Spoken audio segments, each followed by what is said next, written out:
It is no secret that organizations in the crypto industry have often clashed with authorities, with Ripple's current lawsuit vs. the SEC being probably the most noteworthy example. However, the SEC is now suing even larger people in the crypto business. Binance and Coinbase, two crypto juggernauts, have become the latest to dispute with us authorities. According to newly disclosed court filings in the Ripple vs. SEC's lawsuit, Ripple is said to have paid 6 exchanges between $1 million and $5 million to list XRP. In light of these allegations, Ripple's Chief Technology Officer David Schwartz has issued a response to provide some light on the situation. Schwartz elaborated in response to a conversation started by the anonymous self-proclaimed detective scam detective. Remember that in the newly published court filings, Exhibit 220 was highlighted by the crypto basic as evidence that there are reasonable reasons to assume that XRP does not satisfy the Howey test. If this came from the SEC itself, some supporters have said it would be game over for the agency. However, Mark Fagel, a former attorney for the SEC, has said unequivocally that the SEC did not author the paper. Scam Detective has recently tweeted about this as well, but he also claimed that a legal company drafted the agreement on behalf of Grayscale Investments. Scam Detective said that the legal firm's conclusion that XRP is not a security was supported, in part, by the fact that Ripple does not facilitate XRP trading on the secondary market. However, recent findings suggested that Ripple spent between $1 million and $5 million to 6 exchanges in 2017 to list XRP. Scam Detective determined that the Grayscale XRP Investment Trust dissolved in January 2020. 1. Due to these charges. According to the accusations, Ripple has been after Coinbase for years to offer XRP. In answer, Schwartz provided some clarity on the situation's complexities. The assertions made are, he stressed, only allegations and the truth is far more nuanced. Schwartz provided an example to illustrate the processes that may underlie such claims. He elaborated that Ripple may initially choose not to pay a hefty price requested by an exchange in order to list XRP. The only way Ripple could utilize the exchange for auto purposes and force XRP's listing on the platform is if it subsequently discovers a chance to develop a worthwhile payment connection with that exchange, in which case it would pay for the integration fees. Instead of only listing XRP, this payment would help Ripple achieve its greater aim of increasing its on-demand liquidity (ODL) service. Schwartz made it clear that this is just conjecture. He stressed that litigants often make charges in the most negative light imaginable without really contradicting the truth. He warned against taking the charges at face value and emphasized the need for a balanced assessment. You may recall that claims appeared in the past suggesting that Ripple paid exchanges like Coinbase to list XRP. Notably, this month, Scam Detective questioned Schwartz how much Ripple paid Coinbase to include XRP, reviving long-standing suspicions first reported in a Bloomberg piece in 2018. The story of Coinbase listing XRP is the only story I most wish I could tell that I can't, Schwartz said at the time.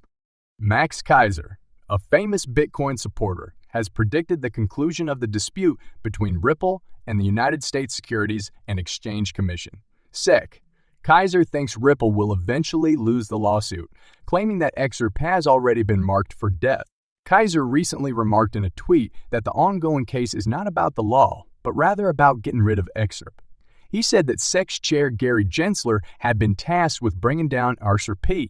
Keiser went on to say that El Salvador's move to accept Bitcoin as legal cash was a huge step toward ignoring other cryptocurrencies that are considered unregistered securities. Keiser also addressed prominent corporations' ambitions to develop spot Bitcoin exchange, traded funds, ETFs. WisdomTree, a well-known ETF provider, has applied to the SEC for permission to create the WisdomTree Bitcoin Trust after BlackRock's identical application. The SEC's enforcement measures, according to Keiser, have paved the way for these bigger firms to join the Bitcoin industry while harming independent players and crypto exchanges. Keiser, known for his unwavering support for Bitcoin, has been an outspoken opponent of altcoins, notably XRP, which he has called a sheketcoin on many occasions. In the continuing case against Ripple, he has linked himself with the SEC's assertions that XRP is a security.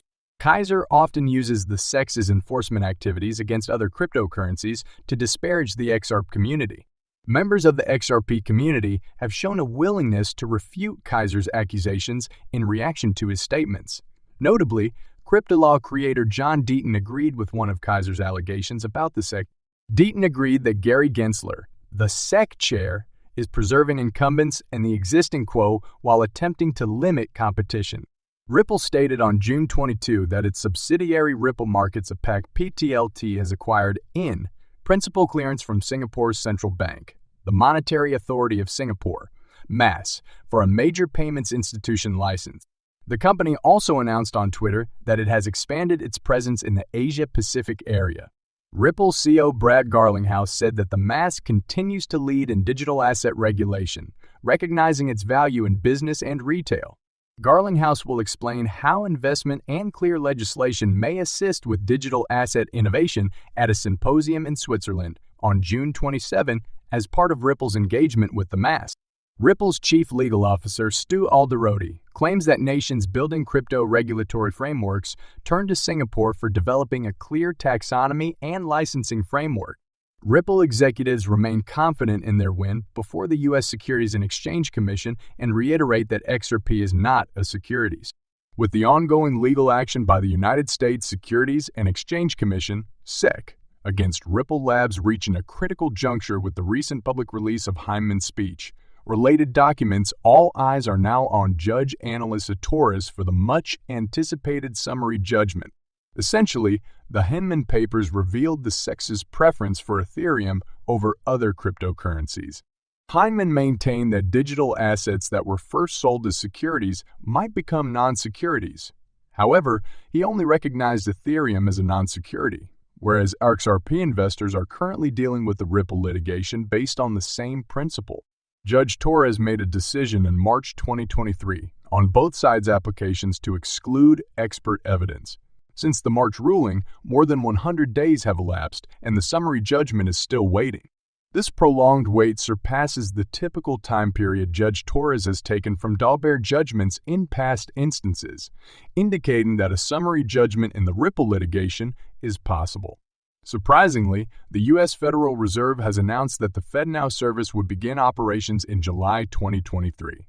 This service will allow banking institutions throughout the United States to offer rapid payment services 24 hours a day, 365 days a year. Notably, 3 Ripple-partnered banks have been engaged for the July 1 launch: Finastra, Volante Technologies, and AC Worldwide.